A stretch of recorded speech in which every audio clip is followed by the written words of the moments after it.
시야가 나빠진 거를 시력이 떨어졌다라고 네. 생각하시면서 오시는 분들도 있어요. 대표적으로 사실 신경과적으로 시야 장애가 생긴다 하는 경우는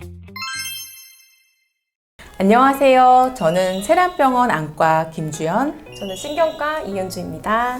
반갑습니다. 반갑습니다. 네. 이렇게 안과 신경과가 한 자리에 앉아 있네요. 네. 안과 진료하면서 신경과 정말 안과와 뗄래야 뗄 수 없는 과여가지고 같이 이렇게 협진을 원활하게 보고 드디어 이렇게 선생님과 나란히 앉게 돼서 너무너무 반갑고 즐거운데요. 세란의 가장 미녀 두 분이라고. 아이고 무슨 그 말씀 왜 안 해주시나 했네요. 눈과 뇌는 정말 뗄 수 없는 것 같아요. 눈은 시신경으로 뇌와 직접 연결이 되어 있기도 하고 눈에서 들어오는 신호를 인지하고 받아들이고 해석하고 이렇게 뇌에서 이제 시각 정보를 활발하게 이제 받아들여서 일을 하고 있게 되죠. 안과에 제일 많이 오시는 분들이 시력 저하잖아요. 네. 시야가 나빠진 거를 시력이 떨어졌다라고 네. 생각하시면서 오시는 분들도 있어요. 시야가 나빠진 것들이 발견이 되면 신경의 문제를 생각하게 네. 되거든요. 네네.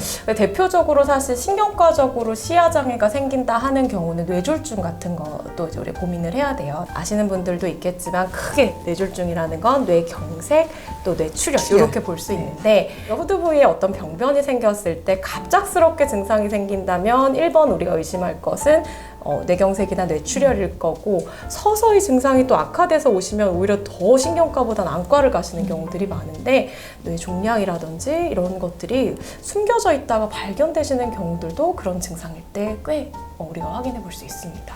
저는 특히 시야 이상이 있어서 오신 분들은 물론 안과 병변 같은 경우도 늦게 발견해서 치료가 늦어지면 후유증이 크지만 뇌병변 같은 경우에는 특히 이제 치료가 늦어지게 되면 후유증이 크게 오는 것 맞습니다. 같아서 네. 신경과 진료를 굉장히 강조드리게 되더라고요. 네, 맞아요. 그래서 우리 급성 뇌경색 같은 그런 우리 갑자기 생긴 뇌 손상의 경우는 보통 우리가 증상이 좋아지는데 신경 재활 시간이 한 달에서 한 6개월까지도 보거든요.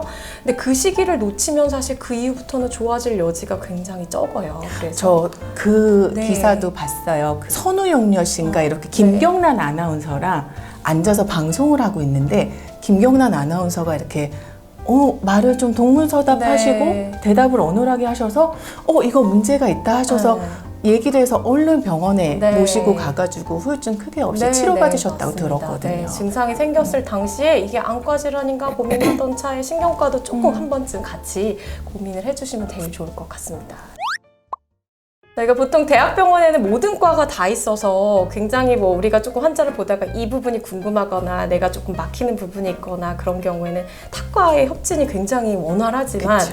일반적으로 대학병원이 아닌 종합병원들에는 과가 다 이렇게 있지 않아서 좀 우리가 좀 막막할 때는 조금 이걸 어떻게 해결해야 되나 고민되는 경우들이 있어요. 근데 여기는 우리 안과센터가 새로 올해부터 들어오면서 신경과 의사가 가장 약한 부위 중에 하나가 또 안과거든요. 그래서 분명히 안과 쪽에 문제가 같이 있을 것 같은데 이거를 우리가 설명하거나 어떻게 해결을 해드려야 될지 조금 애매한 부분이 있어요. 대표적으로 우리가 안과 쪽으로는 복시가 생겼는데 환자가 생각하는 그 복시라는 것이 나는 그냥 눈이 두 개로 보여요 하고 오지만 신경과적으로는 보통은 우리가 양쪽으로 봤을 때 복시가 생기는 경우가 많아요. 근데 이제 그게 아닌 경우엔 또 안과 쪽 질환이 분명히 있을 수 있어서 저희가 꼭 의뢰를 드려서 상의를 해야 되는 경우들도 꽤 있습니다. 그러니까 선생님은 보시다가 두 개로 보이는데 네. 신경과에서 흔히 보이는 양안 복시와 양상이 다를 때 맞습니다. 안과로 네. 보내고 싶어지시는 모양이네요. 네.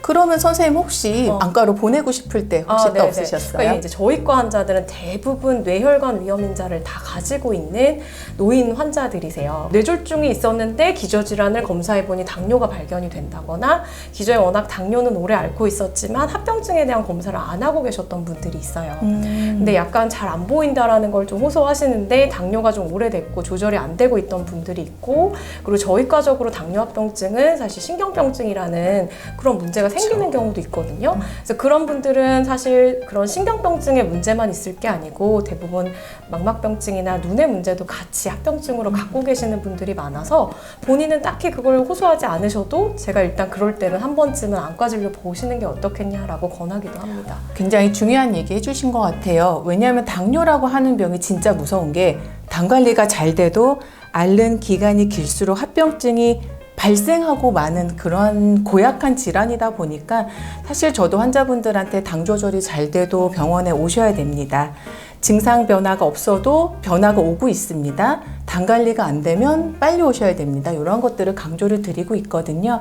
앞으로도 당뇨 환자분들 많이 보내주세요. 네, 알겠습니다. 안과 신경과는 뗄래야 뗄 수가 없는 과임을 지금 저희가 계속 이야기하고 있거든요. 시력이나 시야 이상이 생겼을 때 안과 질환일 수도 있고 뇌 질환일 수도 있으니까 꼭 두 과에서 진료를 보실 수 있다는 거를 기억해 주시면 좋을 것 같아요. 네, 특히 눈 건강과 뇌 건강은 시간이 늦으면 이미 돌이킬 수 없는 경우가 그쵸. 많아요. 그래서 꼭 뇌 건강과 눈 건강을 같이 챙기실 수 있기를 바라고 저희 진료를 꼭 보러 와주시기 바랍니다. 저희 나눌 얘기가 아직 산더미 같이 있어서요.